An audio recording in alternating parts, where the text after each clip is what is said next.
Fat, do we need it, and how do we get rid of it? We'll cover all that and more today, so stay locked in.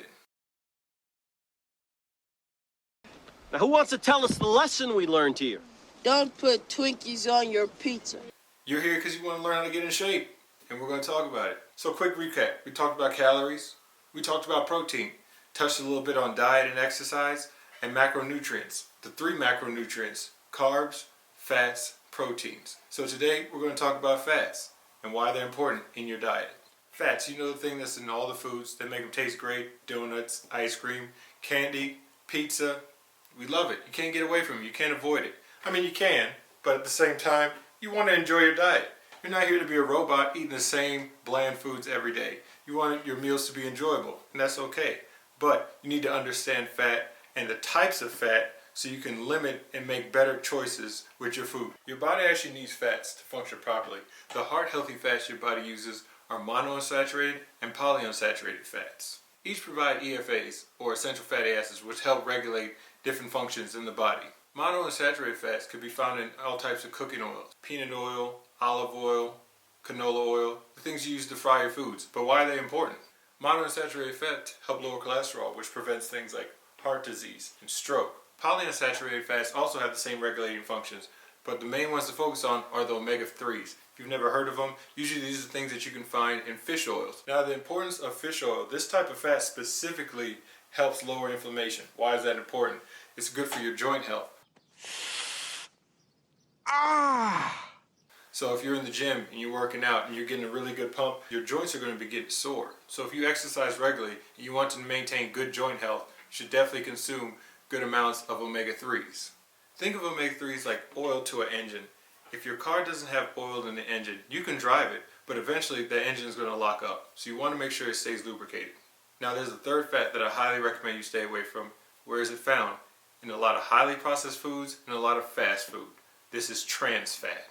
You're not 5 years old anymore. You know that fast food isn't good for you. They're not in business for your health. They're in business to make money.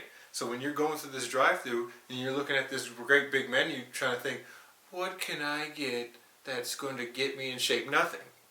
There's nothing on that menu that is there to help you. Even if you were there to get a salad, you're not getting just a plain regular salad. You're going to get all the added toppings and all the salad dressing and all the ranch and the chicken and the cheese. You might as well just skip the line to begin with, because you know you're wrong for being there in the first place. But again, it's fast, it's quick, it's cheap, and it's what most people do.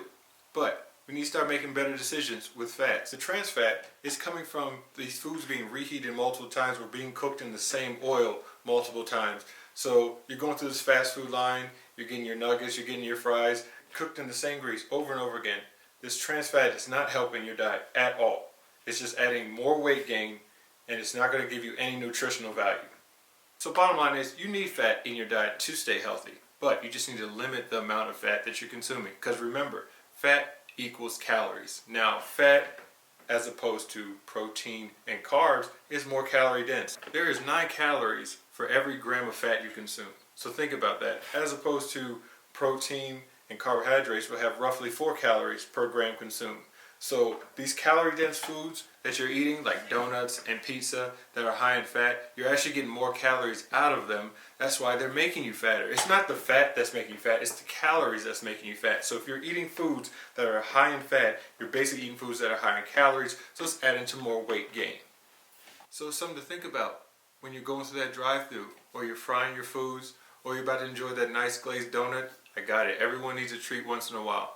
But understand that you're adding more calories, which is taking you further away from your goal. So make wiser decisions, maybe limit the amount that you're taking in, and just have them sparingly, not all the time. If this is a consistent part of your diet, if you're always cooking your foods in grease, if you're always eating out, if you're always going to fast food restaurants, you can best believe you're not going to meet your fitness goal. Because the food that you're consuming is highly processed. It's not made to even be put in your body. It's consumable, yes, but is it healthy and is it good for you? No. So we talked about fats, we talked about protein. Now that third macronutrients, carbohydrates. What are they, and do we need them? Carbohydrates are any food that you digest that gets broken down into sugar. Now what is that sugar called? That sugar is called glucose. Glucose is your body's main source of energy. You can find them in fruits, in vegetables, and in grains. It's what your body uses on a daily basis to give you energy, to give you that boost. So if you're going to the gym, usually you grab like a light snack. You might get some fruit before you go to the gym, and it provides you energy to sustain throughout the day. The glucose that isn't converted and turned into energy is stored in your muscles in the form of glycogen. It's also stored in your liver. So glycogen is just glucose, which is the sugar from the carbs that doesn't get burned up. It gets stored in your liver and in your muscles. So it gives you that fuller look. If you don't eat carbs for a long period of time, you start to notice that you feel like kind of thin. Your body doesn't feel full. But say you eat a lot of bread or a lot of pasta the night before, then you wake up in the morning, you just feel like really full because it's all stored in your body. Because overnight you didn't really work out. It just stayed in your body. It just stayed in your system. So as you're eating your carbs, your body's storing energy. Now mind you, if you're not burning this energy off, your body's just storing it. And if you're storing this energy, that means you're storing calories. Meaning if you're storing calories, you're just getting fatter.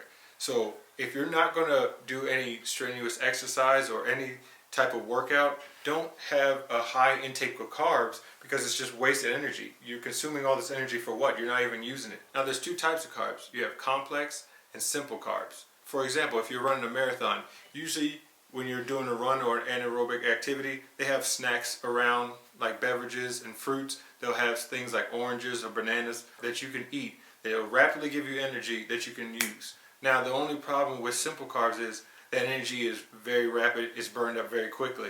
So you would have to consume a lot to keep that energy up. On the other hand, you have complex carbs like potatoes, grains, pastas. They're going to take a little bit more time to digest, but they're going to give you a steady stream of energy throughout the day because they're breaking down so slowly. Not all carbs are equal though.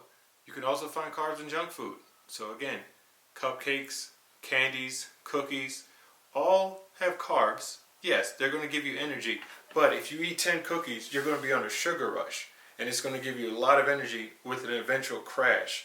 Now, once you crash, you're just going to want to binge eat more, which is really not good because what is sugar? Sugar is going to convert into fat. That fat is what? Adding more calories because calories are more denser in fat than in carbs and in protein.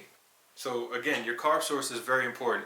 There's good carbs and there's bad carbs. Complex carbs are going to give you more sustained energy throughout the day. So would you rather have a more fulfilling full meal that's going to keep you energized throughout the day, or something quick that's going to give you like a burst of energy, but then you're going to still feel hungry and you're going to run out of energy really quickly, and then it's eventually going to add to more weight gain. Now you should have a general understanding of macronutrients, proteins, fats, and carbs. And with that information, you can start to structure your daily diet to get the best nutritional results to aid in your weight loss goals, or if you want to build muscle. Because either way, what you're consuming is going to affect you in some kind of way. If you're too high in fats, you're going to stay fat. If you're too high in carbs, you're going to store that energy, and if you're not burning it off, it's going to turn to fat too.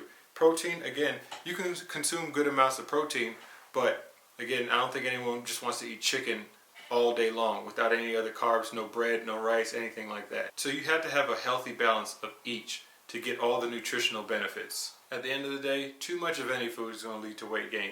So just manage your portion size and learn control and self-discipline. It's your goal. You're trying to meet it. So you have to be real with yourself and say, hey, I'm not going to consume 100 cupcakes a day and think that I'm going to lose weight and be fit. It's not going to happen. You know what? I'm going to make sure I'm getting enough protein to give my muscles recovery, enough fats just to keep my body levels regulated, lower that cholesterol, and make sure my heart's healthy, and enough carbohydrates to give me the energy I need when I need it. And I'm not over consuming carbohydrates to the point where I'm not going to even be able to burn off all this energy, and it's just going to be added calories that's just going to eventually make me fat. So hopefully you use this information to make healthier decisions to meet your fitness goals. In my next video, I'm going to discuss a topic that I get asked all the time. What do I take? Supplements. Now there's hundreds of supplements out there, and I'm going to try to go over as many as I can. That way you can decide which ones probably work best for you. I'm going to give you my point of view on what I use and the purpose for each one of the supplements and why I use them. And for those who follow on Facebook, I've been paying attention.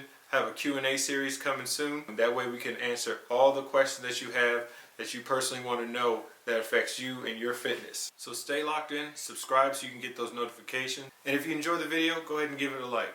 Until next time, forever fit boss, Big Swoll, encouraging you to stay fit and chase your goals.